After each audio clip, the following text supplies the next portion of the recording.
বিগত ১৬ বছরে স্বৈরাচার শেখ হাসিনা সরকার বাংলাদেশে গুম ও খুনের মাধ্যমে দেশে এমন একটি ভয় ও আতঙ্কের পরিবেশ সৃষ্টি করেছিল যে সাধারণ মানুষ সামান্য ফেসবুক স্ট্যাটাস পর্যন্ত দিতে ভয় পেত। একটি স্ট্যাটাস দেওয়ার আগে তাকে অন্তত 10 বার চিন্তা করতে হতো। এমত অবস্থায় বিদেশে বসে নিরাপদ পরিবেশে সরকারের হাজার রকম সমালোচনা করা সহজ ছিল, কিন্তু বাংলাদেশে বসে স্বৈরাচারের নাকের ডগায় নিশ্চিত গুম বা খুনের ভয়কে পাশ কাটিয়ে তাকে তীব্র ভাষায় কটাক্ষ বা সমালোচনা করা কিন্তু অতটা সহজ ছিল না। এই অসম্ভবকে সম্ভব করেছিলেন মাগুরা জেলা জাসাসের সদস্য সচিব জনাব মোহাম্মদ ফেরদৌস রেজা। যদিও এই দুঃসাহসিক কাজের জন্য তাকে ডামি নির্বাচনের প্রাক্কালে ৬৫ দিন কারাবরণ করতে হয়েছিল। মাগুরা বিএনপির এই নিবেদিত প্রাণ ও উদীয়মান কর্মী সম্পর্কে চলুন একটু জেনে আসা যাক। এম ফেরদৌস রেজা মূলত একজন চলচ্চিত্র নির্মাতা ও সাংবাদিক। ২০১৮ সালের জাতীয় নির্বাচনে মাগুরা বিএনপির পদপ্রার্থী জনাব আলহাজ মনোয়ার হোসেন খান জেলে বন্দী থাকা অবস্থায় তার পক্ষে ব্যাপকভাবে সামাজিক মাধ্যম ও অনলাইনে বিএনপির প্রচারণা করেন। এরপর মাগুরা জেলা বিএনপির প্রতিটা মিছিল ও মিটিংয়ে সক্রিয় অংশগ্রহণ করে গণমাধ্যমে মাগুরা জেলা বিএনপির সংবাদ প্রচার করে দলকে উজ্জীবিত করে রাখতেন। ২০২২ সালে শহীদ প্রেসিডেন্ট জিয়াউর রহমানের খালকাটা কর্মসূচির উপর জাগরণ নামে একটি নাটিকা নির্মাণ করে সবার দৃষ্টি আকর্ষণ করেন। সেই কালুরঘাট বেতার কেন্দ্র থেকে ভেসে আসা বজ্রকণ্ঠ, আমি major Zia, proclaim the Independent of Bangladesh. Zia কোদাল দিয়ে নিজের হাতে এই খাল খনন করেছিল।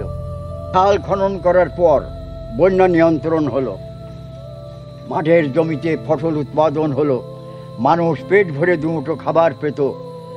এরপর তিনি টেক ব্যাক বাংলাদেশ নির্মাণ করেন। জাতিকে কি দিলেন? একটি মানহীন শিক্ষা ব্যবস্থা, একটি ভোট চুরির মহোৎসব, গুম, খুন ও আয়নাঘর, একটি দুর্নীতিগ্রস্ত দেশ, একটি ফরমায়েশি বিচার ব্যবস্থা, একটি তেলবাজ প্রশাসন, একটি লুটপাট অর্থনীতি, কানাডায় বেগমপাড়া গড়ে তোলা, ব্যাংকের রিজার্ভ চুরি, একটি আজ্ঞাবহ পুলিশ বাহিনী, লক্ষ কোটি টাকা বিদেশে পাচার, উন্নয়নের নামে হরিলুট।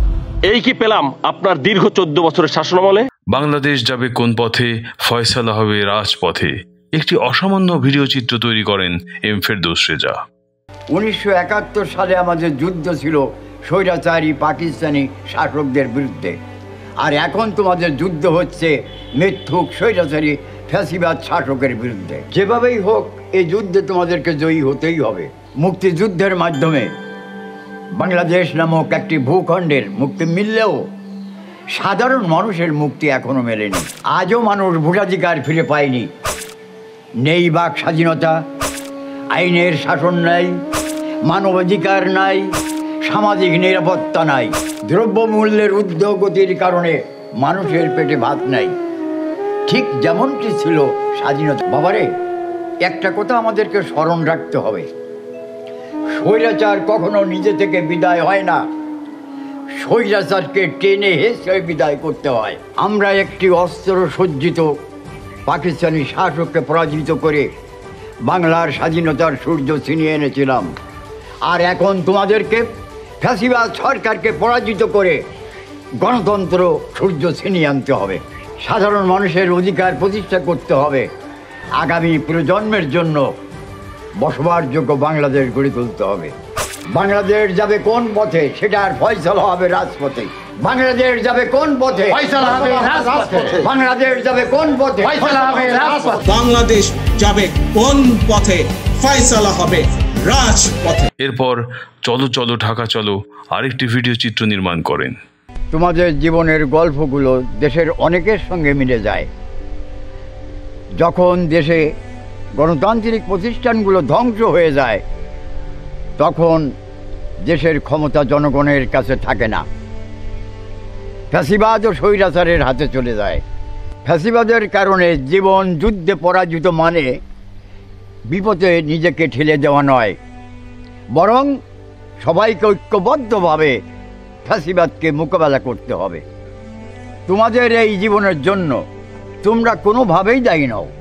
অবৈধভাবে ক্ষমতা কুক্ষিগত করে যারা লক্ষ কোটি টাকা লুটপাট করেছে, তারাই তোমাদের এই দুর্দশার জন্য দায়ী। 2023 সালে তিনি নির্মাণ করেন প্রকৃত মুক্তিযুদ্ধের চেতনা। একটি নিশিরাতের সরকার বা ভোটচোর সরকার কখনোই মুক্তিযুদ্ধের সপক্ষের শক্তি হতে পারে না, কারণ তারা জনগণের ভোটেই নির্বাচিত নয়। একটি সরকার যখন উন্নয়নের নামে লুটপাট করে, হাজার হাজার কোটি টাকা বিদেশে পাচার করে, অন্যায়ভাবে জিনিসপত্রের দাম বৃদ্ধি করে, কারণে অকারণে সরকারিভাবে কর বৃদ্ধির মাধ্যমে মানুষকে শোষণ করে, সেই সরকারও তো মুক্তিযুদ্ধের সপক্ষে শক্তি হতে পারে না। যে সরকারের আমলে মানুষ চাকরির ক্ষেত্রে বৈষম্য, ব্যবসা বাণিজ্যের ক্ষেত্রে বৈষম্য এবং ন্যায় বিচার পাওয়ার ক্ষেত্রে বৈষম্যের শিকার হয়, সেই সরকারও তো তাহলে মুক্তিযুদ্ধের সপক্ষে শক্তি হতে পারে না। শুধু তাই না, যে সরকার দেশের আলিম উলামাদের বিনা কারণে কারাগারে নিক্ষেপ করে, মানুষের বাক স্বাধীনতা কেড়ে নেয়, গুম ও খুনের মাধ্যমে মানবতা বিরোধী অপরাধ করে, সেটাও মুক্তিযুদ্ধের চেতনার বিরুদ্ধে। এছাড়া কোঠা আন্দোলনের উপর কাঁঠালরানী নামক একটি জনপ্রিয় গান নির্মাণ করে গণজাগরণ সৃষ্টিতে অংশগ্রহণ করেন। জেগে উঠেছে ছাত্র জনতা, দাও ফিরিয়ে দাও আমার স্বাধীনতা। জেগে উঠেছে ছাত্র জনতা, দাও ফিরিয়ে দাও আমার স্বাধীনতা। মানি না, মানব না স্বৈরাচারিতা, মানি না কাঁঠাল রানী, তোমায় মানি না। শুধু তাই না, এম ফেরদৌস রেজা নিজে সশরীরে ছাত্র ও জনতার সাথে কাঁধে কাঁধ মিলিয়ে হাসিনা পতনের এক দফা আন্দোলন আদায়ে রাজপথে ছিলেন এবং বিজয় না আসা পর্যন্ত আন্দোলন চালিয়ে গেছেন।